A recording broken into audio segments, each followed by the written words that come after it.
Good morning, ladies and gentlemen of the press. And first of all, I want to wish you a happy New Year. I think it's the first time we're having you for company this year. And I also want to extend the sincere condolences to the political leader.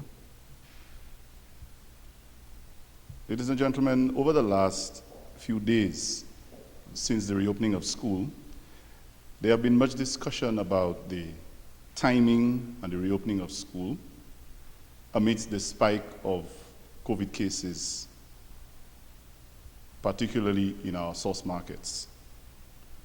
And as a result, several of these have caused more concerns to be raised by school administrators, parents, even the Students' Council.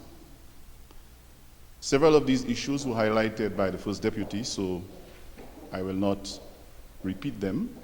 However, we must make a very strong statement regarding our position on the reopening of school. Yes, we believe that school is important and students should be in school. But we note that the announcement for the new term starting January 11th, 2021, was made during a time where there was an obvious spike in the number of cases of COVID. Now, considering all of these issues, we believe that the timing of the reopening should have taken into consideration the concerns that I raised prior on Friday, and should also have included blended learning, should have considered smaller class sizes, and also should have considered improvement in the online learning that is being offered presently. Since children and the students have returned from Monday, a few days ago, we have noted a number of additional concerns.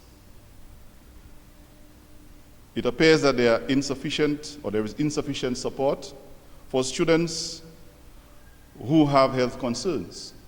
There are students who still use the public transportation system, and not every child has access to the government subsidy bus program. And so there is a need for the government to augment that program, to make provisions for students who have health issues, particularly respiratory health issues like asthma, so that these students are not put at risk by using the public transportation system. We believe also that teachers and principals in the schools should be receiving additional support in the area of sanitization that was highlighted by the St. Lucia Teachers Union, as well as providing for additional consultation with the early childhood administrators.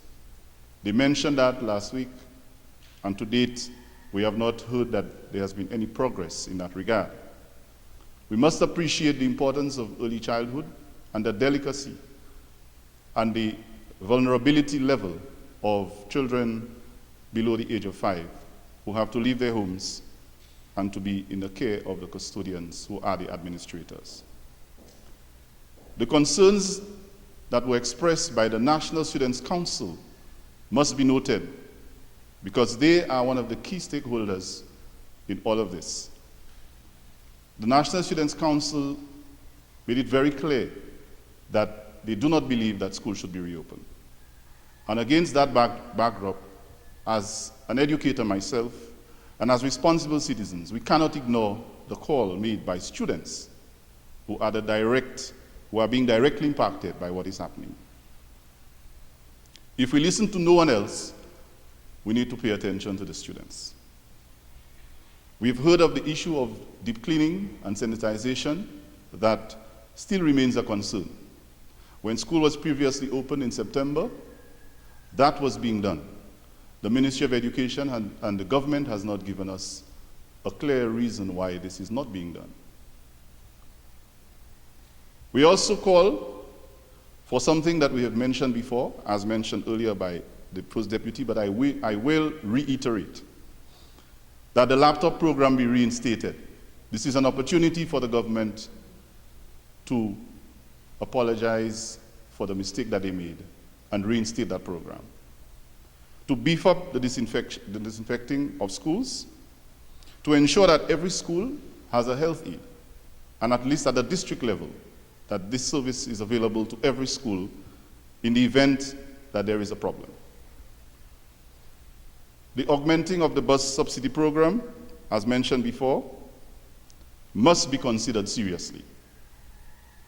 The expansion of the school feeding program has to be considered as well. Now, we believe that being in school is a good thing, but we don't believe that you should do a good thing badly. And so, it cannot be trial and error. We have to be sure, and we have to give students, parents, and stakeholders confidence in what we're doing.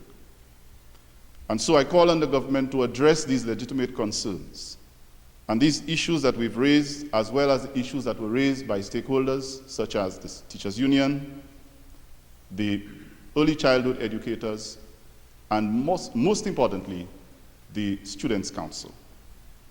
If that is done, I believe that we will all feel that the reopening of school was undertaken in a much safer and responsible way. Thank you very much.